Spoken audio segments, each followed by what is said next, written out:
Video के अंदर किसी भी ब्रांड को रीब्रांडिंग करने का इरादा नहीं है, यहाँ पर मात्र केवल समझाने के लिए इन दो ब्रांड्स को लिया गया है।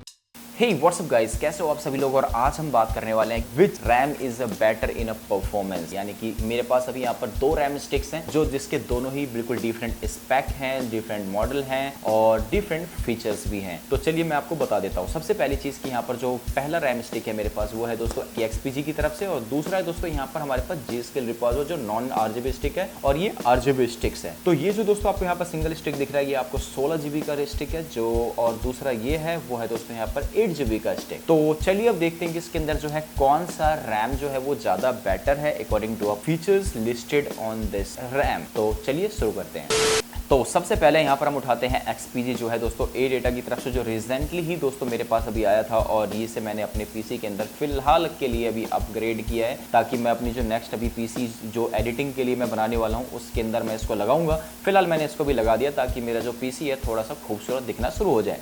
आज से पहले दोस्तों आप सोचते हैं कि आप जितना ही ज़्यादा हायर फ्रीक्वेंसी वाली आप रैम लोगे उतना ही ज़्यादा जो है आपको बेटर परफॉर्मेंस देखने को मिलेगा, और ये सोच करके दोस्तों जो है आप 3600 मेगाहर्ट्ज़ की फ्रीक्वेंसी वाली रैम ले लेते हैं, 3200 मेगाहर्ट्ज़ की फ्रीक्वेंसी वाली रैम ले लेते हैं एंड एज सो ऑन, जितना भी दोस्तों हायर आ सकता हो। और आपको ऐसा लगता है कि जितना ज़्यादा मैं महंगा रैम खरीदूंगा उतना ही ज़्यादा मेरे को जो है बेहतरीन परफॉर्मेंस देखने को मिलेगा। तो भाई सबसे पहली चीज़ मैं आपकी आज इस मिथ को तोड़ना चाहता हूँ।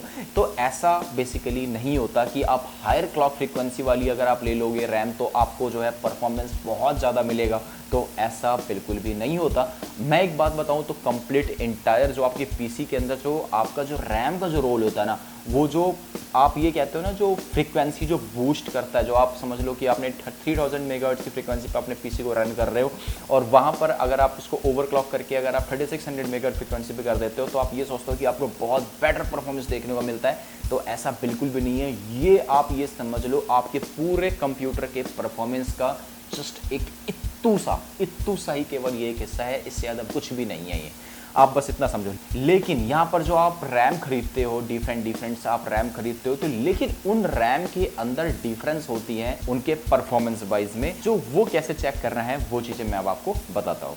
तो अब हम यहाँ पर देख लेते हैं कि इन दोनों रैम में से यहाँ पर कौन सा ज़्यादा बेटर है। सबसे पहली चीज़ हम यहाँ उठाते हैं XPG का। तो सबसे पहले आपको यहाँ लिख रहा होगा DDR4 3200। इट्स मीन्स कि गाइज ये आपको 3200 मेगाहर्ट्ज़ की फ्रीक्वेंसी वाला मिलता है। दूसरा आपको यहाँ पर मिलता है G.Skill का जो है दोस्तों DDR4 3000। इट्स मीन कि ये 3000 मेगाहर्ट्ज़ की फ्रीक्वेंसी वाला रैम है ये। तो दोनों की जो फ्रीक्वेंसी है दोस्तों यहाँ पर वो है दोस्तों ज़्यादा है। इट्स मीन्स कि आप इसको ज़्यादा ओवरक्लॉक कर सकते हो और इसको आप थोड़ा कम कर सकते हो, लेकिन आप इसको कर सकते हो ओवरक्लॉक, दोनों में ही ऑप्शन मिलता है। तो अब सबसे पहली चीज़ हम देखते हैं XPG का। सो अपार्ट फ्रॉम दिस कि भाई आप ये तो केवल फ्रीक्वेंसी हो गया और आप ये समझ रहे होगे 3200 मेगाहर्ट्ज़ की फ्रीक्वेंसी वाला है ये तो ज़्यादा बेटर परफॉर्मेंस है, और ये 3000 वाला है तो ये कम बेटर परफॉर्मेंस होगा। लेकिन गाइस ऐसा बिल्कुल भी नहीं है। तो अब आते हैं मेन अपने स्पेक के ऊपर या फीचर के ऊपर आप कह सकते हो, जिससे हम पता लगाएंगे कि कौन सा ज़्यादा बेटर परफॉर्मेंस आपको दे सकता है। तो सबसे पहली चीज़ आपको यहाँ पर देखिए XPG वाले रैम के ऊपर दिख रहा होगा CL16, जहाँ पर आपको DDR4 3200 है उसके साथ में लिखा है CL16 20 and 20। तो CL16 जो सबसे पहला है ना वो है दोस्तों कैश लेटेंसी। तो cash latency is a most important जो है इस टर्म के अंदर है। ये जितना ज़्यादा कम होगा समझ लो आपको उतना ही ज़्यादा बेटर परफॉर्मेंस देखने को मिलेगा इस रैम का, या आप ये कह सकते हो कि ये अपने ये फुल परफॉर्मेंस को ये दिखा पाएगा जिस चीज़ के लिए इसको बनाया गया है। दूसरा यहाँ पर दोस्तों देखिए लिखा हुआ है 20 जो है दोस्तों TRCD जो है दोस्तों row address to column address delay, और तीसरा है दोस्तों यहाँ पर TRP जो है दोस्तों रो प्रीचार्ज टाइम। एक और होता है दोस्तों वो है दोस्तों TRAS जो यहाँ पर अभी फिलहाल गिवन नहीं है, लेकिन मुझे ऐसा लगता है वो दोस्तों 35-38 इस अराउंड में दोस्तों ये मिल जाता है, यानी कि 35 के अराउंड में ही होता है वो। तो मुझे ऐसा लगता है कि इसके सीक्वेंस नंबर को देख करके ये 35 ही है शायद इसका TRAS, जिसको हम कहते हैं दोस्तों रो एक्टिव टाइम।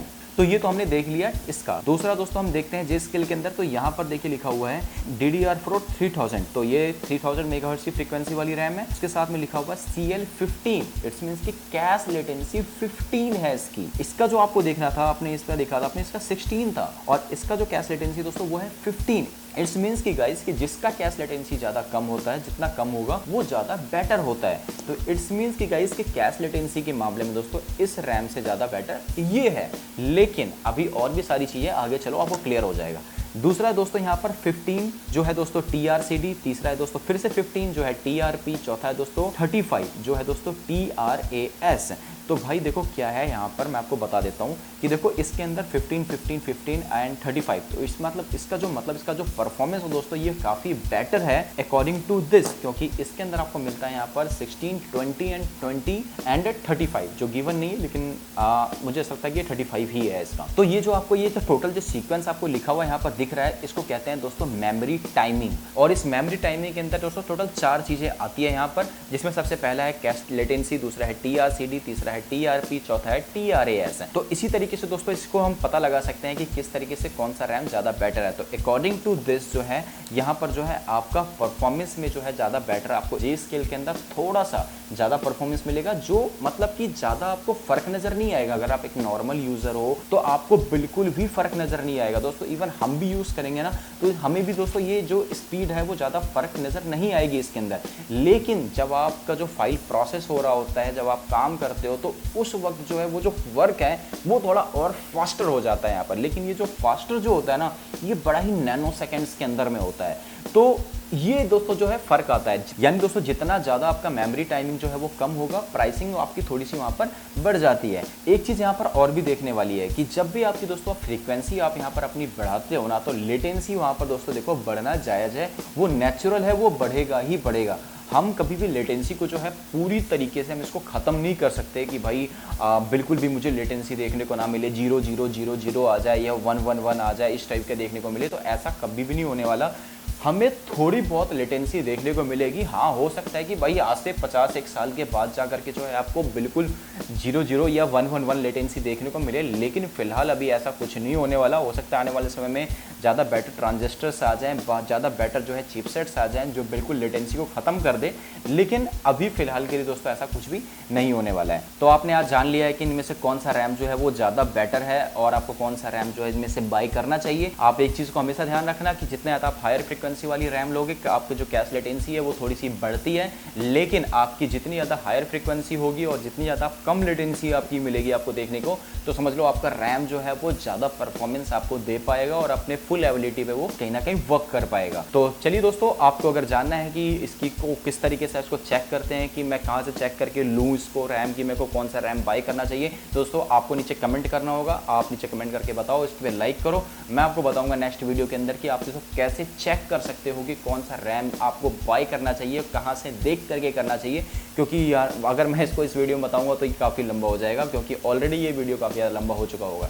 चलिए गाइस, आज के लिए इतना ही। सी यू बाय एंड मिलते हैं दोस्तों हम अगली वीडियोस के अंदर में। सो गाइस, अगली वीडियो दोस्तों बहुत ज़्यादा इंटरेस्टिंग आने वाली है, जो मैं करने वाला हूँ रिव्यू एक माउस की, जो दोस्तों आपको वो माउस की रिव्यू जो आपको काफ़ी हेल्प करेगी कि आप फ्यूचर के अंदर में कोई भी अगर माउस खरीदते हो तो आपको कौन सा माउस वो खरीदना चाहिए, यानी कि किस टाइप का माउस खरीदना चाहिए, क्योंकि हर माउस आपके लिए नहीं बना होता है। आपको कौन सा माउस आपके लिए जो है वो परफेक्टली बेटर है अकॉर्डिंग टू योर वर्क। तो दोस्तों नीचे कमेंट बॉक्स के अंदर बताना बिल्कुल ना भूलना। हम मिलते हैं दोस्तों अगली वीडियो के अंदर। इंस्टाग्राम पे फॉलो कर लेना, अगर आपने सब्सक्राइब नहीं किया सब्सक्राइब कर लो, बेल आइकन को दबा लो एंड इंस्टाग्राम जरूर कर लेना। So guys, bye bye and love you.